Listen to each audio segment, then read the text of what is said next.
Hey everyone, welcome to Reverse Homesteading and to my succession sowing of seeds and probably only one other thing for this autumn or fall season. I'm trying to keep my succession seeds system going. In the past I haven't been all that, I suppose self-disciplined is the word, interested? One of those words, in actually getting this process going, but I thought I'd show you what I usually come out here with. Any kind of pots. This is an indoor pot for my little indoor plant that I'm going to plant, my calathea, that I showed you the other day on my my video about plant bargains, end of season plant bargains. So I'm going to pot that up because it's a little tiny wee one, and because they're cheap. These are my my free little seedling tubs, seedling pots that my hubby's boss donated, which was fantastic. I've got some seedling mix, so remember that's sort of fine and sandy. It doesn't have too many big bits in it, although I did take a few big barky bits out. They don't really help little seeds, but yeah, for the most part something that's fairly light and fluffy. Seedling or cutting mix usually doesn't have any kind of fertilizer in it, so just be careful. Once your plants come up, they'll at least need some seaweed dilution, some diluted seaweed emulsion or something like that, to keep them going until you fertilize them properly with I usually use manure or eventually worm castings when my worms get on and give me some more. The other thing I usually have is my pencil. 6B or 2B is what I've got today, just some sort of soft pencil, bug-proof drink of some kind. I've got coffee at the end of the day, probably not the best idea. And these seedling trays are very useful, even if you're carrying around big pots. I moved my greenhouse earlier today, and yeah, very, very useful thing. Sometimes a local nursery will actually give these away, but now you have to pay nearly $5 for them in the gardening stores. But they're worth the investment, so slowly purchasing larger things is probably a good investment over time. Speaking of which, these are my silicone tray tubs, little seedling trays. I only have 4 here. Perhaps there are another 2 that I haven't unpacked. Anyway, they're by Mr. Fothergill's, but they are kind of pricey. They're 2 for $15 Australian. Yeah, so I'll be planting in those sparingly because that's all I've got. Maybe over time I'll get some more. So in the period where I didn't have a garden, or a vegetable garden, I had an orchard out the back when I lived in the country in the tropics. Rocky Tropics Gardening is my other channel, as I keep saying. It's just hard to explain what I've been doing lately without mentioning my other channel as well, so you can have sort of a reference point there. Yeah, I might actually start with my other plant. Yeah, so that's how I start off. Oh, and secateurs too. These are probably a bit over the top, a bit too chunky for the purpose. I don't actually have any of the ones that look like scissors, which is weird because I used to use them every day when I worked at a plant nursery. Anyway, this little baby definitely needs a bit more space, but not too much, so that's quite a big pot for what this little thing's used to. But the calatheas grow relatively quickly, and they're pretty tough little indoor plants. Just have a look at the roots. Not a lot of roots. I'm guessing it hasn't been in there all that long, but they keep sending stems up, so it'll probably go quite well in this little pot here. So so that over there is seedling mix, so I have some potting mix here nearby because it doesn't need the more expensive one with no fertilizer in it, even though I try to use organic inputs here. I'm not convinced it's in any way not the chemical fertilizer that's in the potting mix. But I figure once it's planted over time, it'll come around to my way of thinking anyway, because that's all it's going to get from now on will be manure or something similar, like seaweed, to keep its little cell walls going and keep it nice and green. As I've said before, seaweed emulsions are not a fertilizer, they're more like vitamin C for your plants. It keeps the cell walls healthy. So that's that little baby, so I'll water that in straight away. So when you're watering in, always try to do it straight away. This hose has a nozzle setting, I guess, that's for little seedlings, so that's what I've got it on. You can just see it dripping out the bottom. That's enough for that. And yeah, I always try to put them on the same side once I finish potting them up and I've watered them, so that I remember which ones I've watered.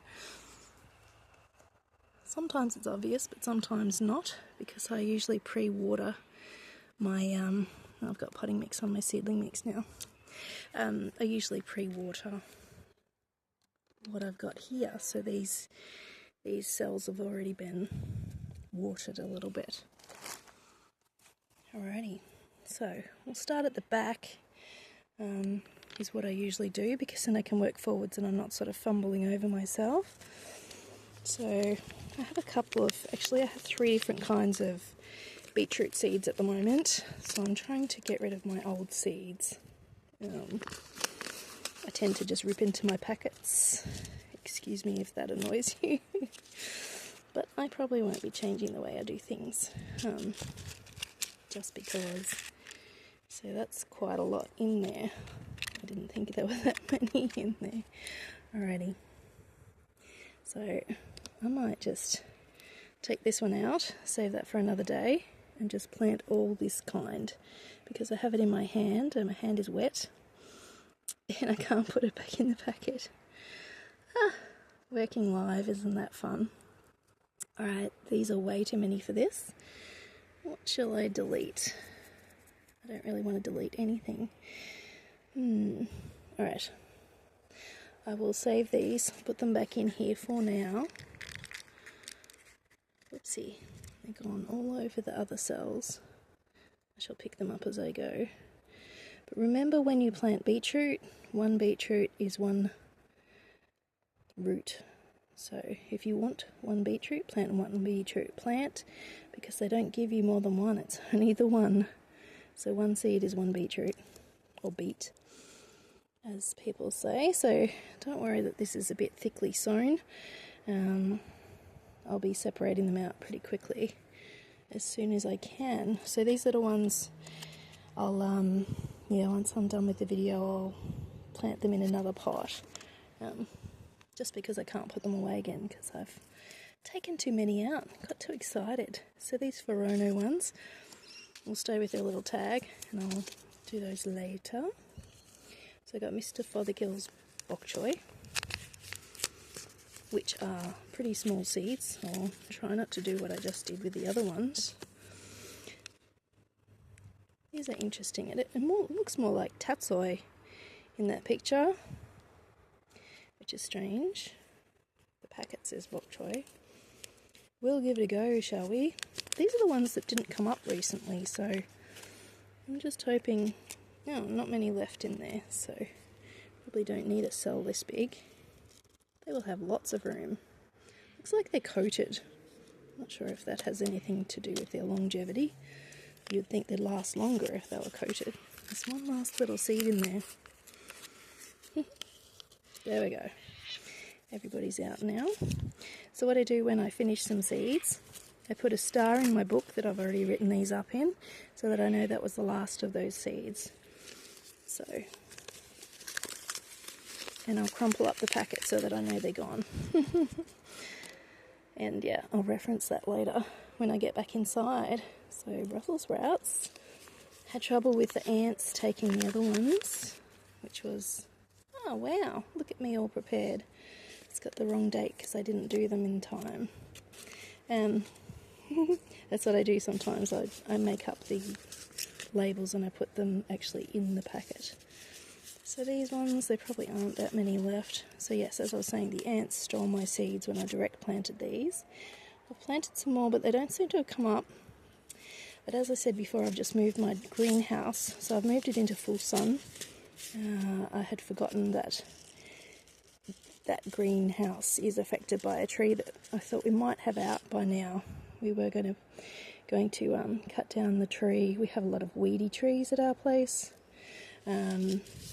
Yeah, so we're slowly getting rid of those trees, as you would have noticed if you'd seen in my other videos, the progress that we've made so far on that. So yeah, so my greenhouse is getting a lot of shade. This is pak choy, white stem. These are my own seeds. I have so many, but I'll try not to plant them too thickly because I'm pretty good at doing that. You can eat them for baby greens, put them in a stir fry at the end so that they don't overcook. If you have too many brassica type vegetables, some other things can work for that as well. It's my snowball cauliflower from Eden Seeds. I do have some of these that I featured in a recent video for ones that seem to have been a little bit stunted by the weird weather we've been having recently. So I'll just plant a few more. I don't want heaps and heaps, but I'm running out of the time where they'll germinate easily. Even though I have my little mini greenhouse now, you can actually run out of time to germinate them for their first little bit of life where the plant gets going and the roots get established, because then it'll be the cold weather and they're supposed to be developing ahead and kicking on like that instead of trying to establish themselves when it's still a little bit warm, and it's easier for the plant to do that. This is a green onion, shallot, spring onion. In Melbourne here we call them spring onions.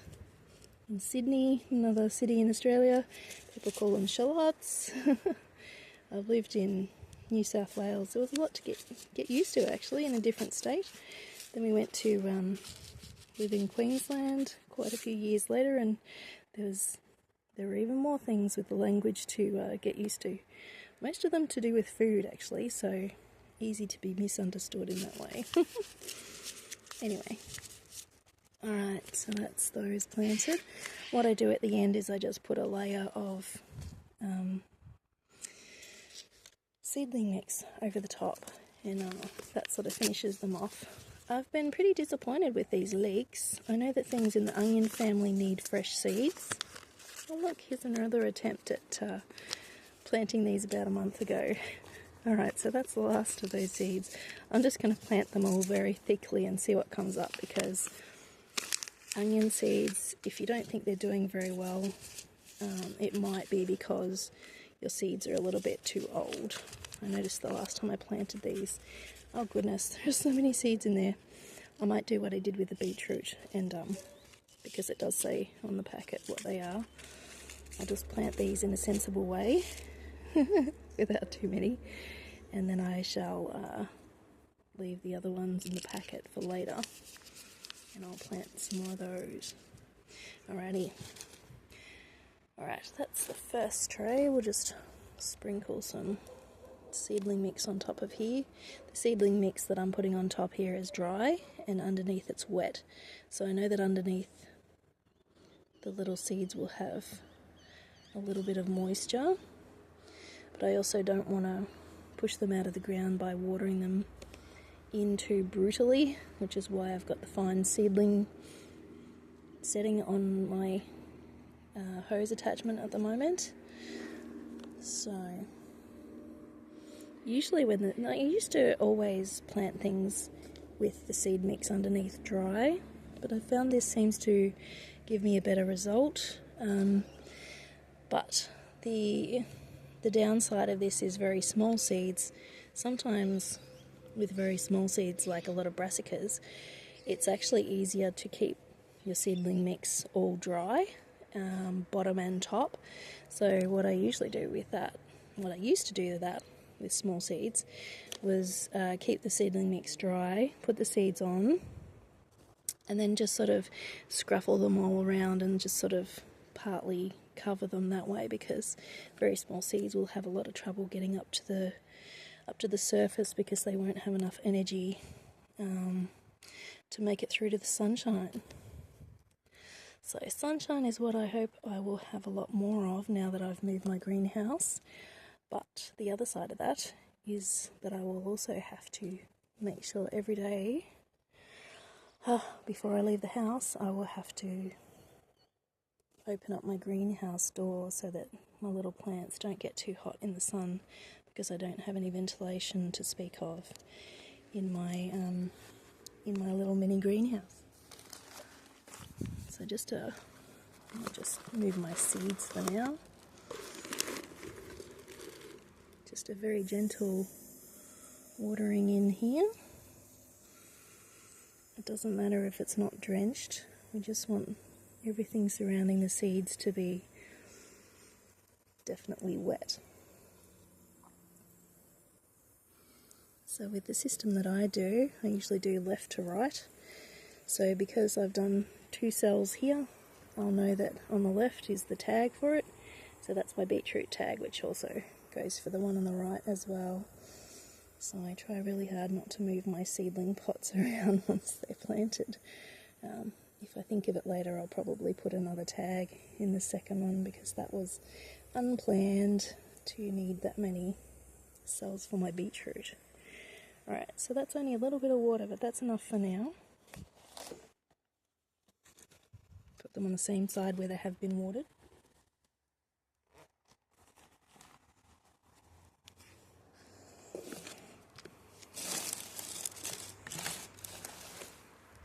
Alrighty, on the home run, I usually do around this amount of seeds at once. Yeah, this is just the quiet little bit before dinner time. Things have to happen. Yeah, I don't really have much of a system for ripping into things, do I? As long as most of the packet's intact, it's usually okay. So I had actually thought, because asparagus are a perennial and they take so long to grow, I didn't know there were so few seeds in the packet. I usually don't buy asparagus seeds.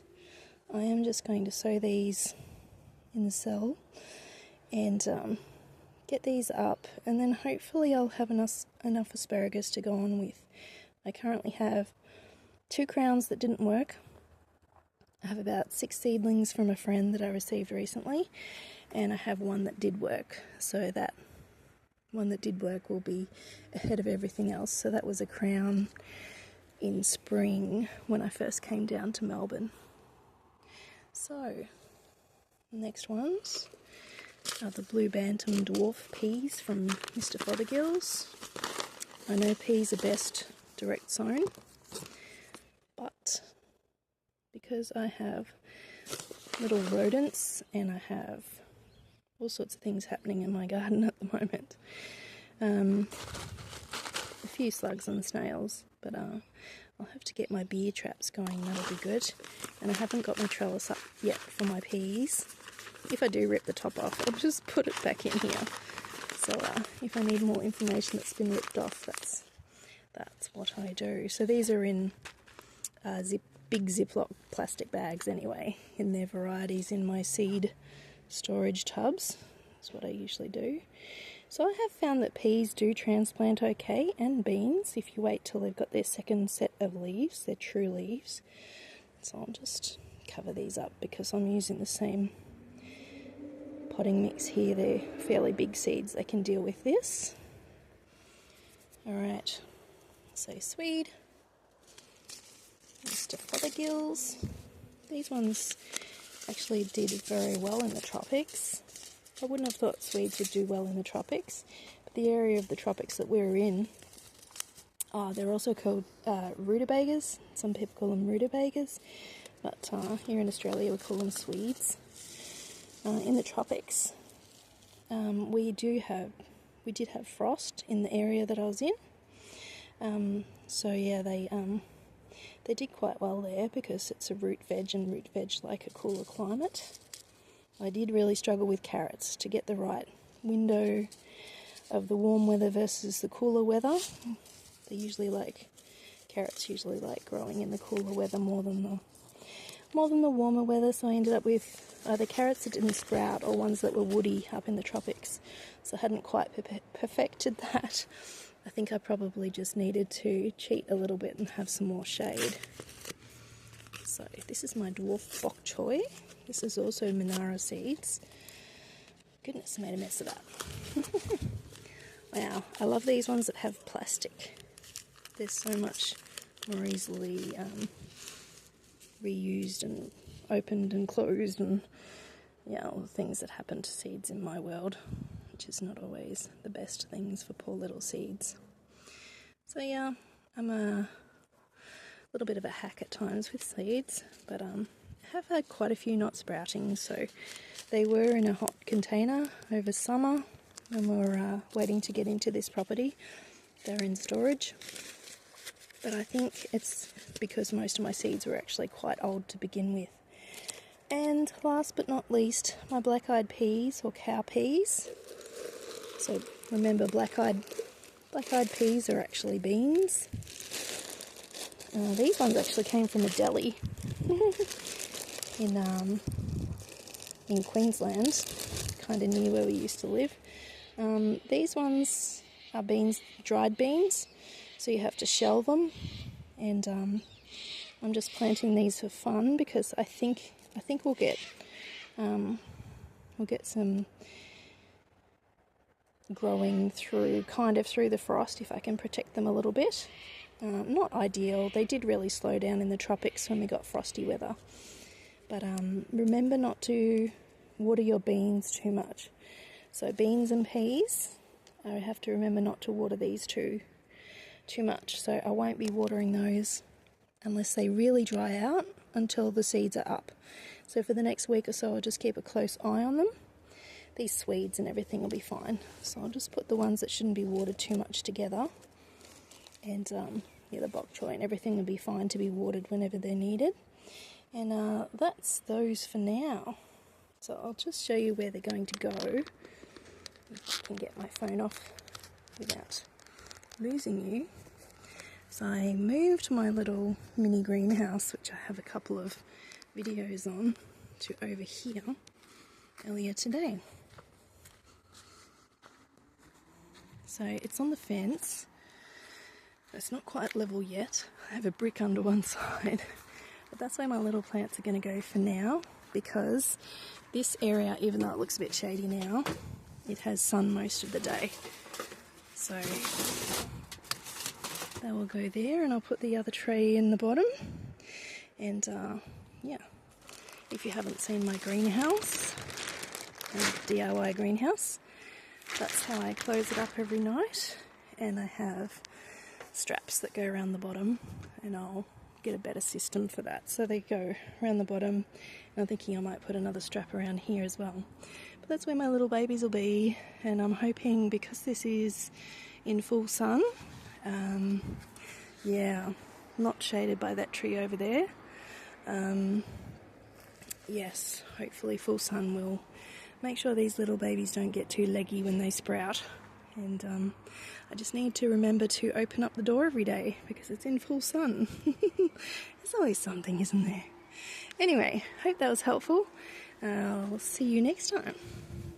Thanks for watching.